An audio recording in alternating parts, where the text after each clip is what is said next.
John Cena and The Rock, two of the biggest names in the history of professional wrestling. Two men who transcended the squared circle and became household names across the world.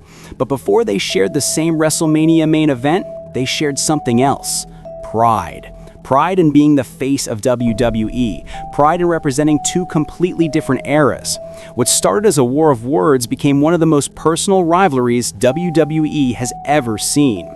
To understand how this feud became the feud that defined a generation, we have to rewind to the early 2000s. By 2002, The Rock was already a megastar. He'd headlined WrestleMania, won multiple world titles, and was well on his way to conquering Hollywood. But that same year, a young upstart named John Cena debuted on SmackDown. Ruthless aggression in his eyes, hungry to make a name for himself. Cena wasn't a star yet, but he had something The Rock had once had: ambition. Over the years, Cena would climb his way up the WWE ladder. From the doctor of thugonomics spitting rhymes and rocking throwback jerseys to the face of the PG era, Cena became the man in WWE. For nearly a decade, he carried the company on his back, selling out arenas, granting wishes, and being the company's top draw. Kids loved him, adults booed him, but everyone respected him. Meanwhile, The Rock had transitioned to Hollywood full-time. To the WWE universe, the Great One had left wrestling behind. Fans missed him, but Cena, he took it personally. In 2008, during a Q&A session, Cena made comments about The Rock's absence, saying that unlike The Rock, he'd never leave WWE for movies. He said he loved the business too much to walk away. Those words spread like wildfire. Fans debated it, wrestlers whispered about it, and one man heard it loud and clear: The Rock. 3 years later, in 2011, after a 7-year absence, Iffy smell blasted through the speakers of Monday Night Raw. The roof blew off. The Rock was back. He didn't come to wrestle. He came to host WrestleMania 27. But before that night was over, the verbal fireworks began. The Rock stood in the ring and addressed the millions and millions. He talked about how much he loved WWE, the fans, and everything about the business. But then his tone shifted. He called out John Cena. He said Cena had been running his mouth, disrespecting him, and that The Rock never forgot.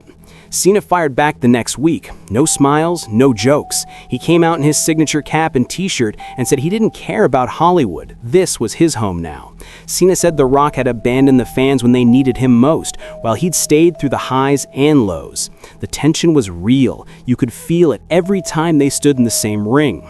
At WrestleMania 27, The Rock hosted while Cena faced The Miz for the WWE Championship. But The Rock wasn't just there to smile for the cameras. He cost Cena the match. When Cena tried to hit The Miz with an attitude adjustment, The Rock ran in, delivered a rock bottom, and Miz retained.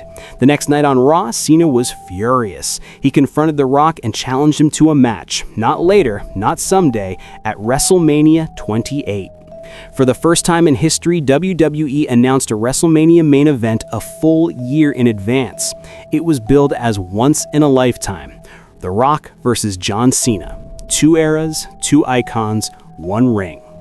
The next 12 months were pure fire. Week after week, both men traded some of the most intense promos in WWE history. Cena mocked The Rock for having notes written on his wrist during a promo. The Rock mocked Cena for being the Fruity Pebble poster boy. These weren't scripted lines, they were personal jabs wrapped in kayfabe. Fans could tell the animosity was real.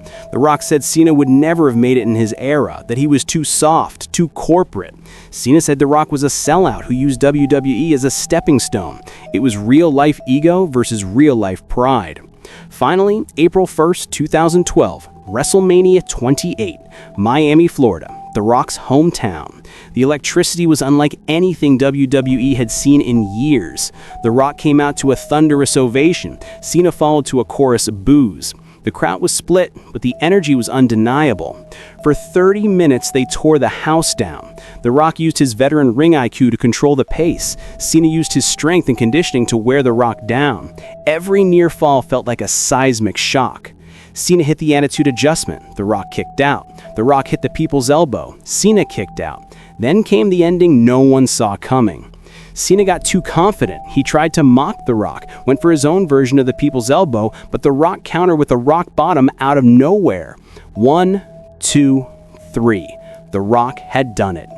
The Great One had defeated John Cena in his hometown on the grandest stage of them all. Cena sat in the ring in disbelief as The Rock celebrated with the fans. The crowd roared, but the story wasn't over. After the match, something interesting happened. Cena extended his hand to The Rock. The two shared a silent moment, not as enemies, but as icons. But Cena's pride was shattered. For the next year, Cena went on a redemption arc. 2012 was one of the toughest years of his career. He lost big matches, got booed louder than ever, and even had to fight through injuries. Meanwhile, The Rock returned to WWE again in early 2013, this time not as a host, but as a competitor. At the Royal Rumble, The Rock challenged CM Punk for the WWE Championship and won. The Brahma Bull was champion once again. And just like that, the rematch was set. WrestleMania 39, The Rock versus John Cena 2, this time for the WWE Championship.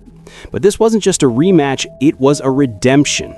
Cena wasn't smiling anymore. He wasn't cracking jokes. He said 2012 was the worst year of his life, and The Rock was the reason. He said that this match wasn't about ego anymore, it was about erasing the biggest loss of his career.